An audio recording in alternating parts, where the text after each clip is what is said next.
The port of Veronine was a place of cold metal and harsher winds. Ships of every size clattered against each other as crews loaded cargo, traded goods, and prepared for the long interstellar routes. The air smelled of ozone and oil, tinged faintly with the brine of the nearby artificial ocean. It was a city that never slept, yet it had little warmth, especially for those without a home. Among the bustling crowd, a dragon woman tall, scales shimmering with hues of molten gold and deep crimson, huddled near a cargo bay. Her wings were folded tightly against her back, her massive tail curling around a stack of crates for warmth. She was not a menace, though many in the port treated her as one. Most called her a vagrant, a rogue, a homeless beast. Her name was Lys.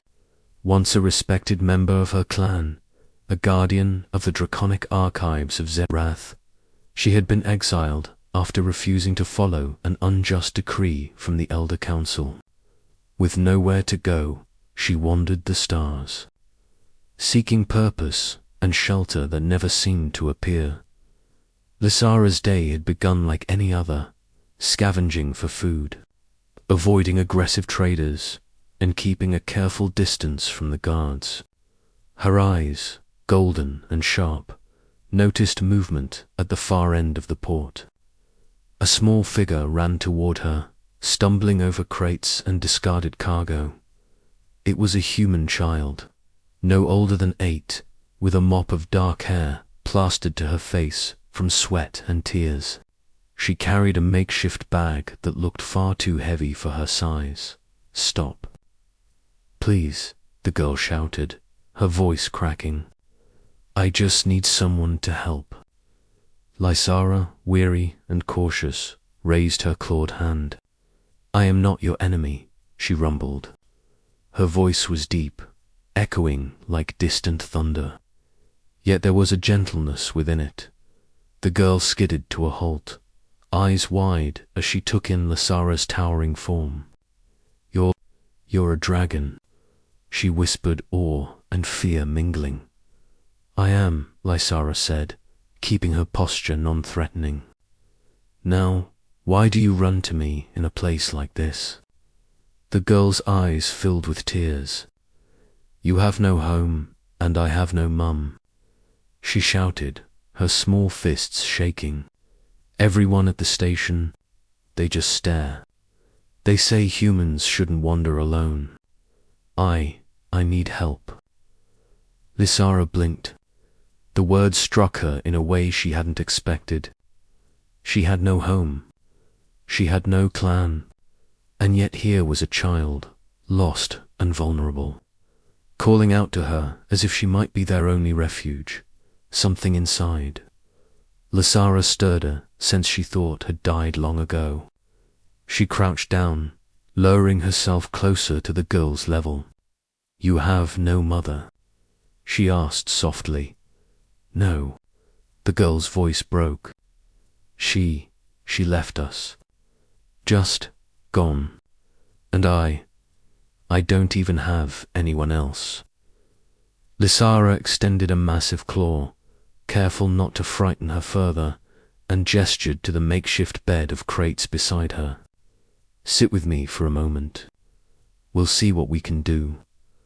The girl hesitated, but eventually climbed up onto the crates, curling her legs beneath her. She looked up at Lysara, measuring the sincerity in her amber eyes.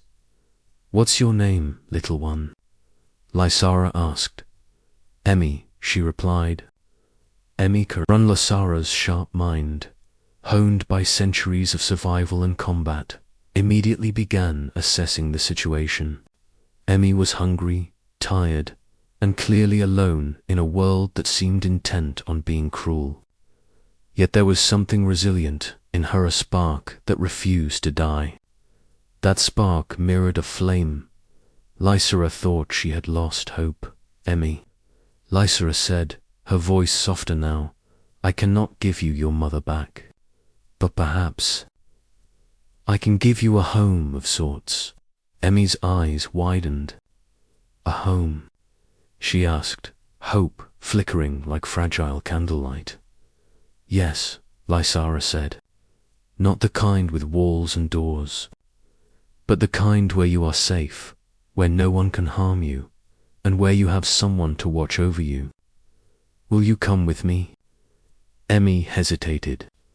Memories of abandonment, of guards yelling and traders pointing fingers, made her wary. I don't know, she whispered. Lysara nodded. I understand, but if you stay here alone, the world will only hurt you more. Trust me, child. I am not perfect, but I am strong. And for tonight, that is enough. Something in Emmy shifted. She looked at the dragon woman, then around the bustling port that offered nothing but danger, and finally back at Lysara. Okay, she said softly. I'll come. With careful precision, Lysara lifted Emmy onto her shoulder, wrapping a protective wing around her. The girl's heart pounded as they made their way out of the port, their shadows stretching long in the artificial light. They didn't speak much. Words were unnecessary. Emmy could feel the dragon woman's strength, her unspoken promise to keep her safe. They reached an abandoned warehouse on the outskirts of Veronine. It smelled of rust and old oil, but to Emmy it was the first place in weeks that felt like shelter. Lysara made a small fire, using fragments of metal and fuel scavenged from the docks. The warmth was faint, but it was enough. Food, Emmy whispered. Her stomach growled in protest. Lysara gave a small nod and handed her a tin of ration. Bars scavenged from a discarded cargo container. Emmy devoured it greedily, cheeks smeared with crumbs. As night fell, the warehouse became their temporary haven. Lysara shared tales of distant worlds and battles fought long before Emmy was born. She spoke of honor, courage, and the strength of standing against injustice. Emmy listened, captivated, for the first time in her young life, feeling a connection to someone who truly cared. Days turned into weeks. Lysara and Emmy formed a bond deeper than either expected. The dragon woman taught the girl how to navigate the city without danger, how to read the signs of trouble, and how to survive when the odds were against them. In return, Emmy's laughter, curiosity, and simple acts of trust reminded Lysara of the humanity she had long thought lost in herself. One evening, as they watched the sunset paint the metal spires of Veronine in gold and crimson, Emmy turned to Lysara. You know, she said, I think we're kind of like a family. Lysara's eyes softened. Yes, Emmy, we are. Not the kind with blood ties, perhaps, but the kind that chooses to stay together, no matter what. Emmy smiled. I like that kind. Lysara extended a claw, gently resting it on Emmy's tiny hand. Then we'll keep it that way. You'll have no mother here, but you will have me and I. I will have you, for the first time in a long while. Lysara allowed herself to hope, not for glory, not for recognition, but for something infinitely more precious, the chance to protect, to care, and to love. And in the sprawling, cold port of Veronine, two lost souls, one dragon. One human found a home in each other. It was not the home most people dreamed of. It was not a palace or a mansion. It was not even permanent. But it was enough. It was hope. It was family. And sometimes there was more than enough to change a life. Asterisk.